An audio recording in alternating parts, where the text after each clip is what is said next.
The rise of China.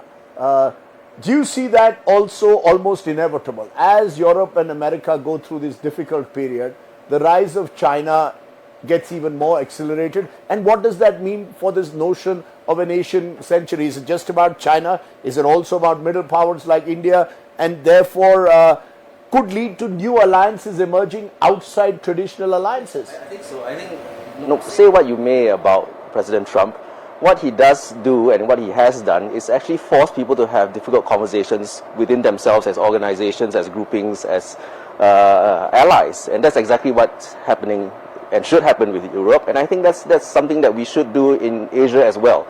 Maybe preemptively, we need to have conversations about ASEAN within Southeast Asia. We need to talk about India, exactly as you say, and work with whomever we can in this new order. And I think that is, I think, ultimately the best thing that can come out of it.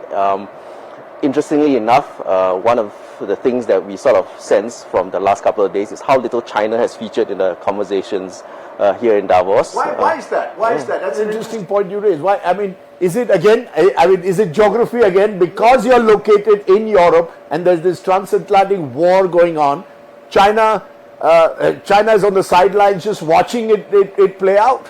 Yeah. Well, one reason obviously is, exactly as he always does, President Trump sucks a lot of oxygen out of the room in terms of discussions. Yes. And obviously the issues that were going to be discussed were already decided upon quite early. It was Greenland, it was the Board of Peace. Vice Premier He Lifang is not quite as entertaining. And he never will be, and nor should he be, right?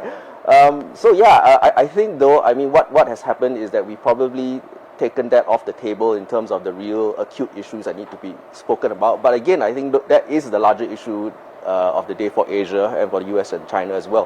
What does that mean though for Asia? Well, I mean, increasing Chinese dominance, is that something to be celebrated?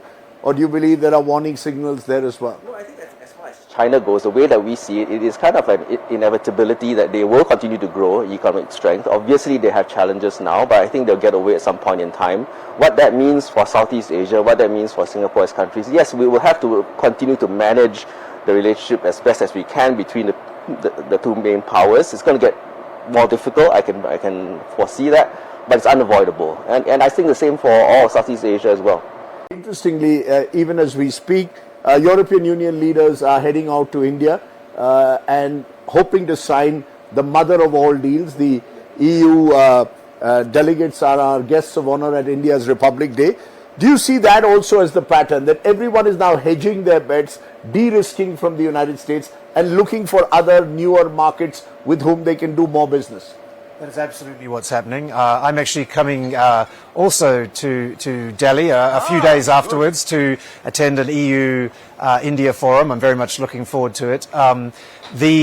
It's clear that all middle powers, all powers that are not the two great superpowers are trying to find a way, trying to look for alternatives, ways to hedge against the great superpowers. Nobody really wants to be a client state, either of the United States or of China.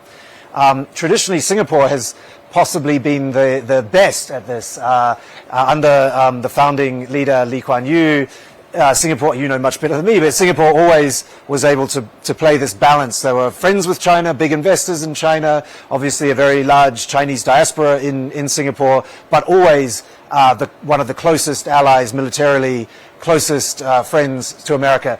I personally believe that that kind of balancing is becoming more and more uncomfortable, if not impossible. And I think that certainly on both sides, from the Chinese side and from the United States side, they are pressuring other countries to choose. Are you with us or are you on that side?